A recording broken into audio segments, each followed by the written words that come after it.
Ma'am இப்போ 2 திருமண அமைப்பு அப்படிங்கிறது வந்து பல இடங்கள்ல நடந்துட்டு இருக்கு. இத ஜாதகத்துல தெரிஞ்சுக்கலாமா மேம்? அவங்கவங்க பர்சனல் ஜாதகத்துல தெரிஞ்சுக்கலாமா? நிச்சயமா மேம். எல்லாமே உங்களோட ஜாதகத்துல என்ன நடக்கும், என்ன நடக்காதுன்ற அளவுக்கு எல்லாமே கிளியரன்ஸ் கிடைக்கும். அது மட்டும் இல்லாம, இந்த திருமணம் சார்ந்த விஷயங்கள் வரும்போது பார்த்தீங்க அப்டின்னா, டெஃபினட்டா சொல்ல முடியும். அதாவது ஒருத்தவங்களுடைய களத்திரம்னு சொல்லக்கூடிய 7ஆம் இடம்.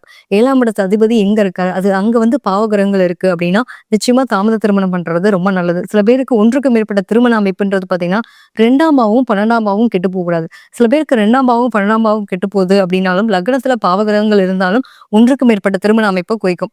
இல்ல மேம் எங்க குடும்பத்துல கூட அந்த மாரி 2 திருமண அமைப்பு இருக்கு அப்படின்னு சில பேர் சொல்லுவாங்க. கண்டிப்பாங்க. இவங்களோட ஃபேமிலிக்கும், இவங்களுக்கும் தொடர்பு இருக்கும். அந்த ஜாதகம் எல்லா விஷயத்தையும் சொல்லும். நாம எடுத்தோனே ஜாதகத்திலே கேட்கலாம். உங்க குடும்பத்துல யாருக்குங்க 2 திருமணம்? இது இந்த மாரி காட்டுது. உங்களோட முன்னோர்களுக்கு இந்த மாரி விஷயங்கள் இருக்குன்றது முதற்கொண்டு எல்லாமே சொல்ல முடியும். ஸோ ஜாதக ரீதியா அவங்களுடைய கிரகங்கள பொறுத்து பாவ கிரகங்களினுடைய நிலைகள் 2ஆம் இடத்துலயும், 12ஆம் இடத்திலும் இருக்கு அப்படின்னா, கண்டிப்பா 2 திருமணத்துக்கான அமைப்ப குறிக்கக்கூடிய அமைப்பு உண்டு. அது மட்டும் இல்லாம இது ஒரே ஒரு சின்ன ரூல் தான் நான் சொல்லியிருக்கேன். ஜோதிடம்ன்றது பெரிய கடல். ஏகப்பட்ட ரூல்ஸ் இருக்குங்க. அதுல எந்தெந்த ரூல்ஸ் எந்தெந்த மாரியான கிரகத்தினுடைய சேருது, எந்த மாரியான ஒரு கிரக நிலையுடைய அதாவது பாகைன்னு சொல்லுவோம்.